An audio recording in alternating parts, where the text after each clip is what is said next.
जो हक ताला के पर्दा में रहता है वो कादर मुतलक के साया में सुकूनत करेगा। मैं खुदावंद के बारे में कहूँगा, वही मेरी पनाह और मेरा गढ़ है।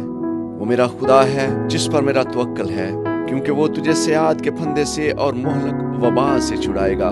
वो तुझे अपने परों से छुपा लेगा और तुझे उसके बाजुओं के नीचे पनाह मिलेगी। उसकी सच्चाई ढाल और शिप्र है।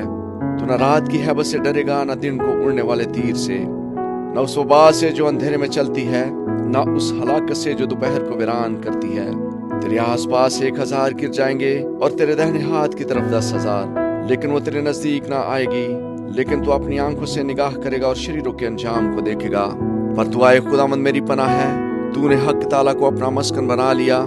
तुझ पर कोई आफत नहीं आएगी और कोई वबा तेरे खैमा के नजदीक ना पहुंचेगी, क्योंकि वो तेरी बाबत अपने फरिश्तों को हुक्म देगा कि तेरी सब राहों में तेरी हिफाजत करें। वो तुझे अपने हाथों पर उठा लेंगे, ताकि ऐसा न हो कि तेरे पाँव को पत्थर से ठेस लगे। तू शेर, बब्बर और अफी को रौंद देगा। तू जवान शेर और अजदहा को पमाल करेगा। क्योंकि उसने मुझसे दिल लगाया, इसलिए मैं उसे छुड़ाऊंगा। मैं उसे सरफराज करूंगा, क्योंकि उसने मेरा नाम पहचाना है। वो मुझे पुकारेगा और मैं उसे जवाब दूंगा। मैं मुसीबत में उसके साथ रहूंगा। मैं उसे छुड़ाऊंगा और इज्जत बख्शूंगा।